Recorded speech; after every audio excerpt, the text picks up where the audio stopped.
बढ़ते हुए दिखाई दे रहे हैं, तो बहनों और भाइयों, दूसरी ओर लोक कल्याण के कार्यक्रमों को भी प्राथमिकता के साथ आगे बढ़ाया जा रहा है।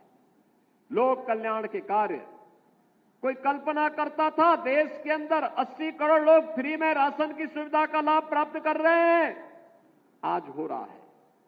50 करोड़ से अधिक लोगों को 5 लाख रुपए की स्वास्थ्य बीमा का सुविधा प्राप्त हो रही है।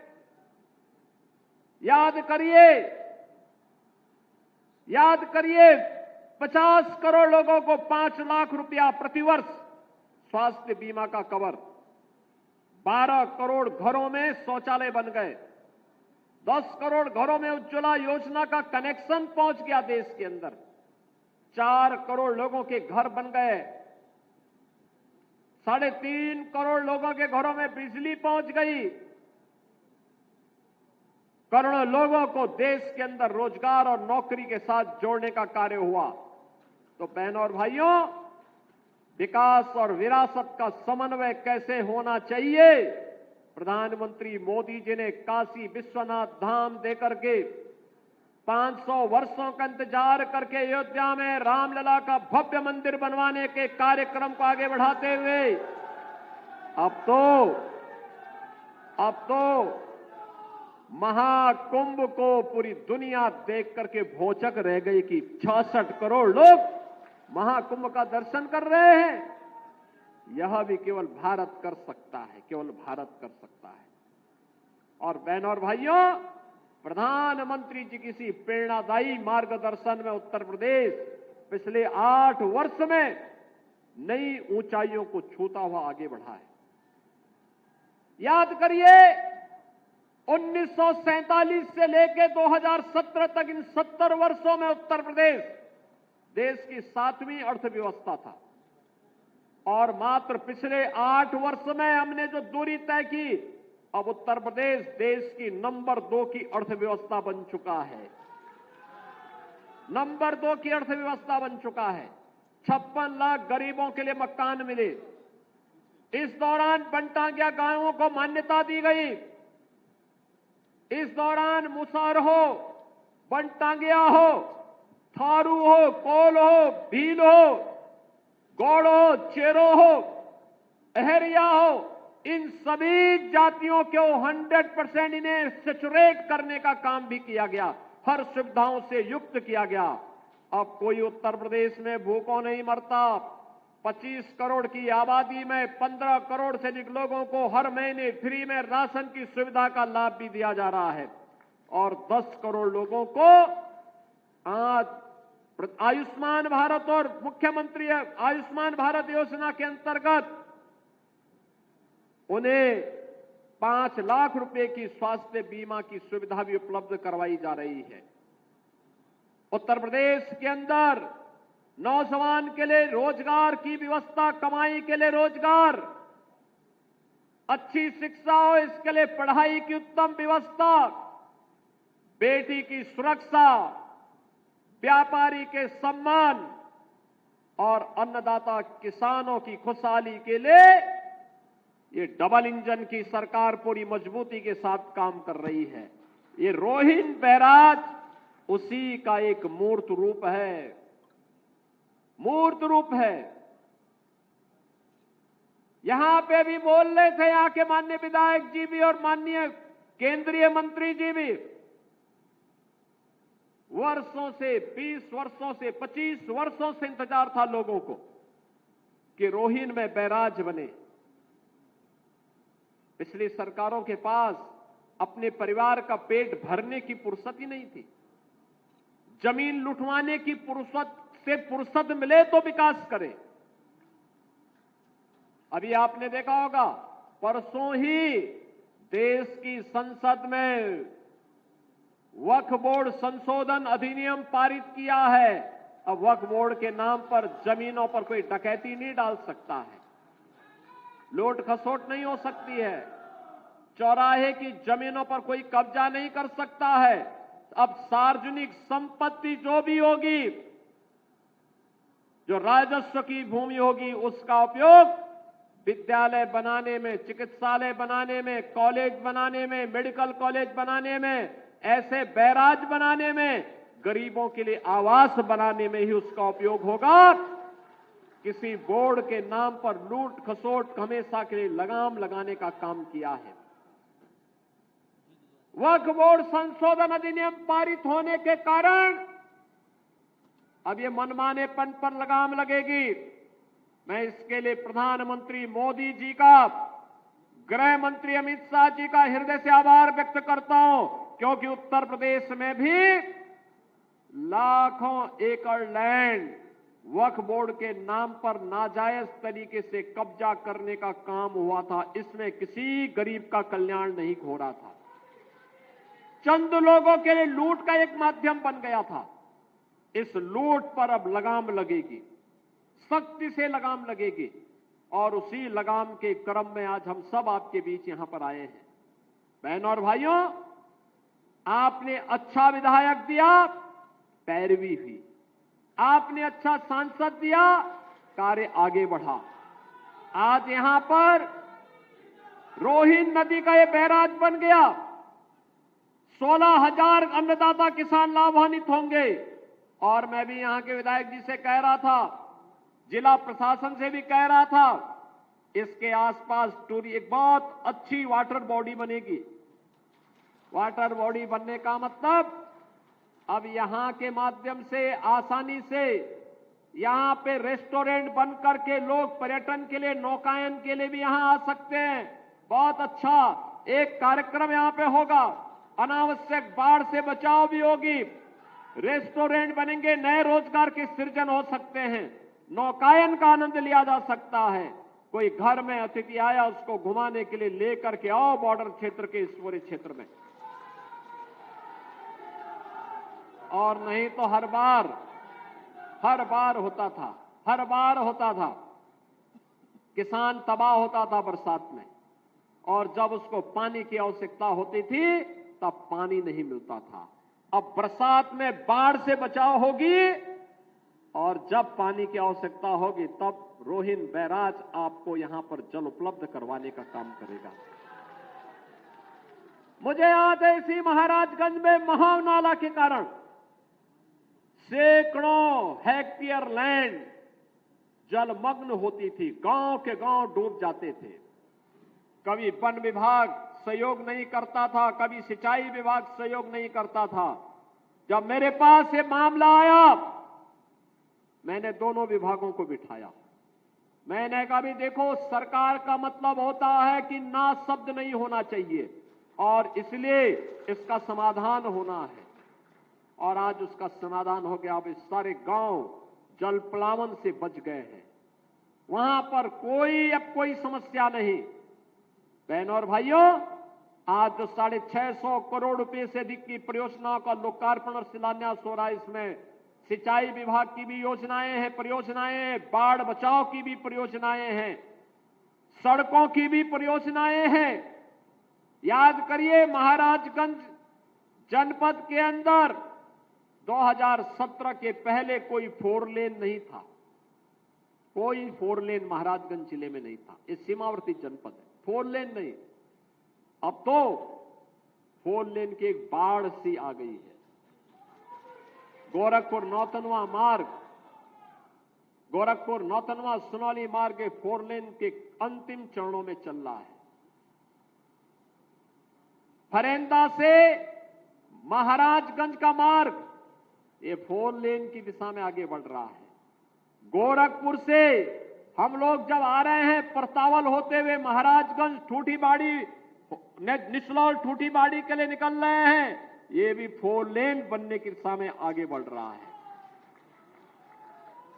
हर मार्ग, गांव का मार्ग जो पहले 3 मीटर भी नहीं होता था, हमने कहा 3 से काम नहीं चलेगा, विकास आगे बढ़ाना है तो इसको 7 मीटर कर दो, कम से कम 7 मीटर होना चाहिए। 7 मीटर के मार्ग को 10 मीटर के किए जा रहे हैं। बहनों और भाइयों, विकास का कोई विकल्प नहीं, और उसी विकास के विकल्प को आपको उपलब्ध करवाने के लिए, आपके जीवन को मंगलमय बनाने के लिए हम सब आगे बढ़े हैं। सिंचाई विभाग ने पिछले 8 वर्ष मैंने कार्य किए। 2017 के पहले कोई 4 लेन नहीं था, कोई 4 लेन महाराजगंज जिले में नहीं था। ये सीमावर्ती जनपद है, 4 लेन नहीं। अब तो 4 लेन की एक बाढ़ सी आ गई है। गोरखपुर नौतनवा मार्ग, गोरखपुर नौतनवा सुनौली मार्ग के 4 लेन के अंतिम चरणों में चल रहा है। फरेंदा से महाराजगंज का मार्ग ये 4 लेन की दिशा में आगे बढ़ रहा है। गोरखपुर से हम लोग जब आ रहे हैं परतावल होते हुए महाराजगंज ठूठीबाड़ी निचलौल ठूठीबाड़ी के लिए निकल रहे हैं, ये भी 4 लेन बनने की दिशा में आगे बढ़ रहा है। हर मार्ग, गांव का मार्ग जो पहले 3 मीटर भी नहीं होता था, हमने कहा 3 से काम नहीं चलेगा, विकास आगे बढ़ाना है तो इसको 7 मीटर कर दो, कम से कम 7 मीटर होना चाहिए। 7 मीटर के मार्ग को 10 मीटर के किए जा रहे हैं। बहनों और भाइयों, विकास का कोई विकल्प नहीं, और उसी विकास के विकल्प को आपको उपलब्ध करवाने के लिए, आपके जीवन को मंगलमय बनाने के लिए हम सब आगे बढ़े हैं। सिंचाई विभाग ने पिछले 8 वर्ष मैंने कार्य किए। अर्जुन सहायक परियोजना ये बुंदेलखंड के अंदर बनी। मुझे याद है जब तक ये सिंचाई की परियोजना नहीं थी, वहां के खेत का सालाना अगर किसी को खेत किराए पे देना होता था 5,000 रुपया नहीं मिलता था, और आज उसी महोबा में 50,000 रुपया उस खेत का मिलता है, सालाना 50,000 रुपया। याद करिए, किसान को 50,000 की कमाई अगर हो जाए एक खेत में, बहनों और भाइयों, उसकी इनकम तो बढ़ेगी। अर्जुन सहायक परियोजना प्रधानमंत्री कृषि सिंचाई योजना के अंतर्गत पूर्ण हुई। हजारों हेक्टेयर लैंड को सिंचाई की सुविधा प्राप्त हुई। बाण सागर की परियोजना, ये बिंदु क्षेत्र में 2.5 लाख हेक्टेयर भूमि को सिंचाई की सुविधा दी है। ऐसे ही सरयू नहर राष्ट्रीय परियोजना, सरयू नहर राष्ट्रीय परियोजना बनी थी 1972 में, कभी पूर्ण नहीं हो पाई, क्योंकि अन्नदाता किसान पिछली सरकारों के एजेंडे में था ही नहीं, उनके एजेंडे में था ही नहीं, इसीलिए किसान आत्महत्या करता था। आज तो बहनों और भाइयों, अन्नदाता किसान के लिए ऋण माफी का कार्यक्रम भी है, प्रधानमंत्री कृषि सिंचाई की योजना भी है, प्रधानमंत्री किसान बीमा की योजना भी है, और प्रधानमंत्री किसान सम्मान निधि की योजना भी है। और आज उसकी सरयू नहर राष्ट्रीय परियोजना को हमने 2021 में प्रधानमंत्री मोदी जी के कर कमलों से लोकार्पण करवाया। याद करिए, 1972 में योजना बनी थी और उसको पूरा होने में लगे 49 वर्ष, और वह भी तब जब भारतीय जनता पार्टी की सरकार उत्तर प्रदेश में अंदर आई है। बहनों और भाइयों, आज योजना पूरी हुई। 14 लाख हेक्टेयर भूमि को सिंचाई की सुविधा उपलब्ध करा रही है सरयू नहर राष्ट्रीय परियोजना। पिछले 8 वर्ष में 23 लाख हेक्टेयर भूमि को सिंचाई की सुविधा दी गई। 14 लाख अन्नदाता किसानों के लिए, 14 लाख अन्नदाता किसान जो प्राइवेट ट्यूबवेल लगाए थे, उनके कनेक्शन फ्री किए गए। हमने कहा आप सिंचाई करिए, पैसा सरकार भुगतान करेगी, आपको सिंचाई के लिए पैसा नहीं देना है। बहनों और भाइयों, एक और विकास, किसान का विकास है, नौजवान के लिए नौकरी और रोजगार है, बेटी को सुरक्षा और स्वावलंबन की दिशा में आगे बढ़ाने का कार्य हो रहा है। श्रमिकों के बच्चों के लिए अटल आवासीय विद्यालय बनाए जा रहे हैं। आज यहां पर मुख्यमंत्री कंपोजिट विद्यालय भी बनाया जा रहा है। इंटीग्रेटेड कैंपस होगा, प्री प्राइमरी से लेकर के, यानी नर्सरी से लेकर के सीनियर सेकेंडरी लेवल तक, 12वीं तक एक ही कैंपस में एक विद्यालय हमने महाराजगंज के लिए स्वीकृत किया है। केवलापुर में पहला विद्यालय बन रहा है, और फिर इसको अगले चरण में हर विधानसभा क्षेत्र में बनाएंगे। इसके बाद हर विकास खंड में बनाएंगे। मैं अभी से कहूंगा सभी जनप्रतिनिधिगण और प्रशासन भी हर एक विधानसभा क्षेत्र में 15-15 एकड़ जमीन आरक्षित करके रखिए। अच्छा विद्यालय देंगे आपको, बहुत अच्छा विद्यालय देकर देने जा रहे हैं, जिससे हमारे बच्चे अच्छी पढ़ाई करके जाएंगे। बहन और भाइयों, पिछली सरकारें तो एक जनपद एक माफिया पालती थी। हमने उनके माफिया का स्थान अब 1 डिस्ट्रिक्ट 1 मेडिकल कॉलेज के लिए दे दिया। महाराजगंज में भी मेडिकल कॉलेज का शुभारंभ हो चुका है। मेडिकल कॉलेज का शुभारंभ हो चुका है। आज यहां पर हर एक क्षेत्र में नया कार्य प्रारंभ हुआ है। महाराजगंज अब पिछड़ा जिला नहीं है। उत्तर प्रदेश अब बीमारू राज्य भी नहीं है। अब यहां पर कोई ये नहीं कह सकता कि उसको शासन की योजना का लाभ नहीं मिल रहा है। अभी बहुत शीघ्र उत्तर प्रदेश जीरो पॉवर्टी के एक कार्यक्रम को आगे बढ़ा रहा है, जिसको अब तक शासन की किसी सुविधा का लाभ नहीं मिला है और अब किसी पात्रता की श्रेणी में आता है। बहन और भाइयों, उसका सर्वे का काम अंतिम चरणों में चल रहा है और मैं आपको इस बात के लिए आश्वस्त करने के लिए आया हूं, अगले 3 वर्ष के अंदर उत्तर प्रदेश से गरीबी को हर हाल में पूरी तरह समाप्त करके एक समृद्ध राज्य के रूप में स्थापित हमें करना है। जीरो पॉवर्टी के लक्ष्य को प्राप्त करते हुए, जीरो पॉवर्टी के इस लक्ष्य को प्राप्त करते हुए उत्तर प्रदेश को देश की नंबर 1 की अर्थव्यवस्था के रूप में भी हम स्थापित करेंगे। उत्तर प्रदेश ने पिछले 8 वर्ष में जो कार्य किया है, आज सर्वाधिक एक्सप्रेसवे देश के अंदर उत्तर प्रदेश के पास, सर्वाधिक रेलवे नेटवर्क उत्तर प्रदेश के पास, सर्वाधिक मेट्रो उत्तर प्रदेश के पास, सर्वाधिक आबादी और सर्वाधिक युवा प्रतिभाशाली युवा उत्तर प्रदेश के पास, और उत्तर प्रदेश सबसे ज्यादा एमएसएमई बेस रखने वाला राज्य भी है, सबसे अधिक रोजगार देने वाला राज्य भी है और सबसे बड़ा आयोजन महाकुंभ के अवसर पर प्रयागराज में करने वाला राज्य भी बना है। ये वही उत्तर प्रदेश है। बहनों और भाइयों, ये वही उत्तर प्रदेश है जिस उत्तर प्रदेश में 2017 के पहले पर्व और त्योहार आते थे, लोगों के घरों में दिमाग में आशंका होने लगती थी कि पता नहीं अब क्या हो जाए, पता नहीं अब क्या हो जाए, पता नहीं अब क्या हो जाए, कौन व्यक्ति चपेटे में आ जाए, किस पर झूठे मुकदमे लिख दिए जाए। आपने 8 वर्ष में उत्तर प्रदेश में दंगा करते हुए नहीं देखे होंगे, और अगर किसी ने करने का दुस्साहस किया है तो बाप दादों की कमाई से भी उसको पूरी तरह वंचित होना पड़ा है। आज दंगा नहीं होता उत्तर प्रदेश में। आज तो पर्व और त्योहार शांतिपूर्ण तरीके से संपन्न होते हैं और इंसेफ्लाइटिस की बीमारी से भी लोगों को मुक्ति मिली है। पहले इंसेफ्लाइटिस की बीमारी से जुलाई से लेकर के नवंबर तक हर घर में आशंका होती थी, पता नहीं किसके घर में ये बीमारी आ जाए, कौन बच्चा इसकी चपेट में आ जाए। बहन और भाइयों, ये डबल इंजन की सरकार की ताकत थी कि आज इंसेफ्लाइटिस पूरी तरह समाप्त हो चुकी है, पूरी तरह समाप्त हो चुकी है।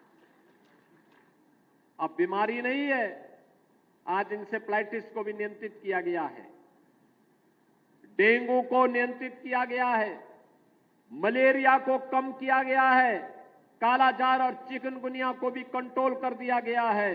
अब ट्यूबरक्लोसिस के खिलाफ अभियान चल रहा है। मैं हर जनप्रतिनिधि से कहूंगा कि टीबी का कोई पेशेंट है, उसको चिन्हित करिए, पोषण पोटली दीजिए, उसके घर तक सरकार की सहायता पहुंचाइए। प्रधानमंत्री जी ने लक्ष्य रखा है 2025 के अंदर ट्यूबरक्लोसिस को पूरी तरह समाप्त करना है, टीबी मुक्त भारत का निर्माण करना है। एक स्वस्थ समाज से सशक्त राष्ट्र का मार्ग विकसित होगा और एक विकसित भारत के लिए हमें आगे बढ़ने के लिए इस दिशा में कदम बढ़ाना होगा। महाराजगंज मधुवलिया में बहुत अच्छी गौशाला भी चला रहा है। इस गौशाला के संरक्षण के लिए भी आगे उसमें किस प्रकार के कार्यक्रम होने हैं, वहां के विधायक श्री प्रेम सागर पटेल जी आकर के बहुत बार लखनऊ में मेरे कार्यालय में धरना दिए, कहते हैं कि साहब वहां पे कुछ बनाइए। मैंने कहा उस जमीन को सुरक्षित रखवाइए, आप चिंता मत करिए, वहां पे कुछ बनाएंगे जरूर।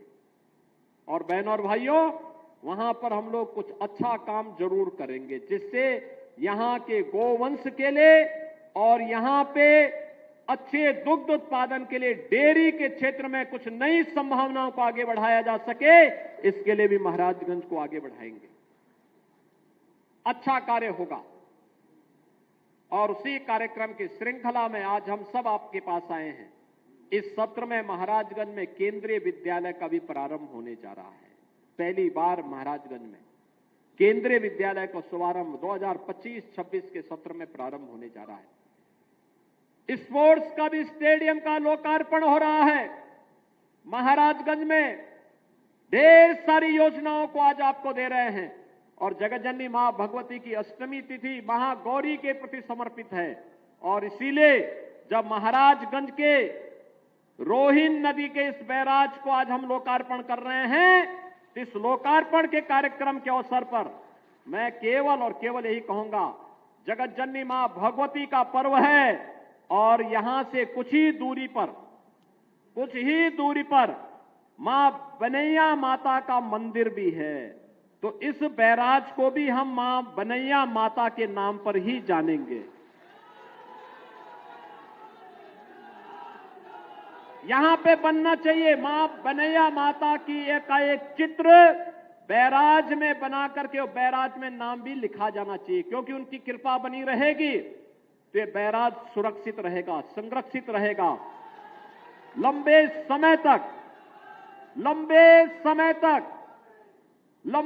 समय तक इसका लाभ यहां के अन्नदाता किसानों को प्राप्त होता रहेगा। याद करिए, रोहिन नदी नेपाल से निकल के आती है और नेपाल से होकर के यह महाराजगंज जिले के अंदर होते हुए गोरखपुर जिले में प्रवेश करती है और गोरखपुर महानगर के पास, डोमिनगढ़ के पास यह राप्ती नदी में मिल जाती है। पहाड़ी नदी है। कितना मीठा पानी इसमें आता है, कितना मीठा पानी आता है। और इसमें तो पहले हम लोग इस बात को देखते थे कि रोहिन नदी पर बहुत पहले, यानी सैकड़ों वर्ष पहले यहां पर एक बियर पैलेस से बना हुआ था, लेकिन बाढ़ के कारण वो टूट गया। लंबे समय तक उसके द्वारा सिंचाई की सुविधा होती थी, लेकिन बाद में वो टूटने के कारण कार्य आगे नहीं बढ़ पाया था। बाद में जब यहां के माननीय जनप्रतिनिधिगण, माननीय विधायक जी कई बार मुझसे मिले, पंकज जी कई बार मिलने के लिए आए, और इन लोगों ने जब इस प्रस्ताव को यहां मेरे सामने रखा, ये कार्यक्रम ये होना चाहिए क्योंकि किसानों का भी कल्याण होगा, बाढ़ से बचाव भी होगा, महाराजगंज के अंदर एक अच्छा प्रोजेक्ट भी आ जाएगा, विकास की अनंत संभावनाओं को आगे बढ़ाने में मदद मिलेगी। तो हम लोगों ने तत्काल स्वीकृति दी, आज ये होगा। मैं यहां के जनप्रतिनिधियों को और जिला प्रशासन को इस बात के लिए भी धन्यवाद देता हूं। महाराजगंज जनपद पूरे प्रदेश के 75 जनपदों में मुख्यमंत्री युवा उद्यमी योजना में नंबर 1 पर आया है। मुख्यमंत्री युवा उद्यमी स्कीम के अंतर्गत उत्तर प्रदेश सरकार ने 24 जनवरी से एक स्कीम लागू की थी। इस स्कीम के अंतर्गत जो भी युवा अपना उद्यम स्थापित करना चाहता है उसको रजिस्ट्रेशन करना था, बैंक से उसको 5 लाख रुपए तक का ब्याज मुक्त ऋण उपलब्ध करवाना था, और पूरे प्रदेश में अभियान प्रारंभ हुआ और उसमें महाराजगंज जनपद नंबर 1 पर आया है। पूरे प्रदेश में नंबर 1 पर, और नंबर 1 पर आने का मतलब स्कीम को मिशन मोड पर लिया गया। प्रशासन और जनप्रतिनिधियों ने मिलकर के उस कार्यक्रम में भागीदारी की। परिणाम है लगभग 1000 नए उद्यमी के रूप में यहां के युवाओं को ब्याज मुक्त ऋण की सुविधा प्राप्त हो गई है। और मैं चाहूंगा यह अभियान आगे बढ़ना चाहिए। अलग अलग सेक्टर को चिन्हित करने की आवश्यकता है। कौन से सेक्टर हो सकते हैं, यहां पे किन क्षेत्रों में संभावनाएं हैं, यहां पर खेती बाड़ी के लिए, यहां पर काला नमक चावल के लिए, यहां पे दलहन और तिलहन के लिए, यहां पे सब्जी उत्पादन के लिए, उनकी प्रोसेसिंग के लिए, यहां पर श्री अन्न के लिए, यहां पे नेचुरल फार्मिंग के लिए, यहां पे हॉर्टिकल्चर के लिए, अन्य तमाम सेक्टर में अनेक संभावनाएं, डेयरी की भी अनंत संभावनाएं महाराजगंज जनपद में है। बकरी पालन की संभावनाएं हैं, मत्स्य पालन की संभावनाएं हैं। इन सभी सेक्टर के साथ साथ अन्य जो भी ऐसे सेक्टर हो जिसके माध्यम से महाराजगंज में नए युवा उद्यमियों को प्रोत्साहित करके उद्यम स्थापित करने के लिए आगे प्रोत्साहित किया जा सके, इसके लिए जिला प्रशासन जनप्रतिनिधियों के साथ मिलकर के आगे कार्य करेगा। मुझे पूरा विश्वास है जो टारगेट जनपद महाराजगंज को दिया गया था उतना टारगेट अभी उनको और अचीव कर लेंगे। तो मुझे लगता है कि एक बड़ी संख्या हर विधानसभा क्षेत्र में युवा उद्यमियों की प्राप्त होगी। और सभी जनप्रतिनिधियों से मैं कहूंगा कि वे अपनी अपनी विधानसभा में कम से कम प्रयास करें कि जिन्हें लोन मिला है उनके साथ एक बार उनको चाय पर बिठा करके अपने घर में बुला करके चाय पे बुलाइए, उनके साथ संवाद करिए, क्या आप उनको और मदद कर सकते हैं जिससे अपने व्यवसाय को और अच्छा कर सकते हैं। बहनों और भाइयों, हमने अपने युवा ताकत को प्रोत्साहित करना है, आगे बढ़ाना है, जिससे वह अच्छे मार्ग पर चल करके खुशहाली का मार्ग चुने और प्रधानमंत्री मोदी जी के विजन को साकार करने में कि 2027 में भारत $5 ट्रिलियन की इकोनॉमी बने, दुनिया की तीसरी बड़ी अर्थव्यवस्था बने, 2047 में भारत एक विकसित भारत हो। विकसित भारत की परिकल्पना के लिए भारत को $30 ट्रिलियन की इकोनॉमी बनना पड़ेगा। उस $30 ट्रिलियन की इकोनॉमी बनने की दिशा में भारत कदम से कदम मिला करके हर नौजवान चल सके, इसके लिए प्रयास हर एक स्तर पर करना होगा।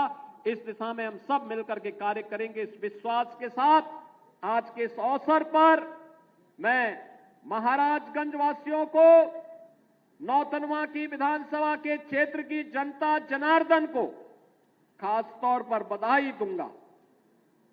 इस बनैया माता रोहिन बैराज के लोकार्पण कार्यक्रम के अवसर पर आज जो आपको 650 करोड़ रुपए की परियोजनाओं का लोकार्पण और शिलान्यास का अवसर भी यहां पर आपने दिया है, इसकी भी मैं बधाई देता हूं। आप सबको मैं रामनवमी की भी मंगलमय शुभकामनाएं आप सबके प्रति व्यक्त करता हूं कि यह रामनवमी कल है। जगत जननी मां भगवती की सिद्धि प्रदान करने वाली तिथि है। सिद्धिदात्री के रूप में कल हम जगत जननी मां भगवती की पूजा करेंगे और साथ साथ जगन्नयनता प्रभु श्री राम की जन्म दिवस का कार्यक्रम भी रामनवमी का पावन पर्व भी होगा। और इस बार की रामनवमी ठीक 12 बजे अयोध्या धाम में भगवान सूर्य भगवान राम का तिलक करते हुए दिखाई देंगे। भगवान राम लला का सूर्य तिलक होने वाला है कल, और उस कार्यक्रम को हम अपने घरों में बैठ करके देखें। अपने घरों में आप देखेंगे कल कन्या पूजन के बाद 12 बजे इस कार्यक्रम को टेलीविजन पर आप जरूर देखेंगे। इस विश्वास के साथ आपको पूरे प्रदेश वासियों को मैं वासंती नवरात्रि और रामनवमी की हृदय से बधाई और मंगल में शुभकामनाएं देते हुए अपनी वाणी को देता हूं विराम। जय जय श्री राम।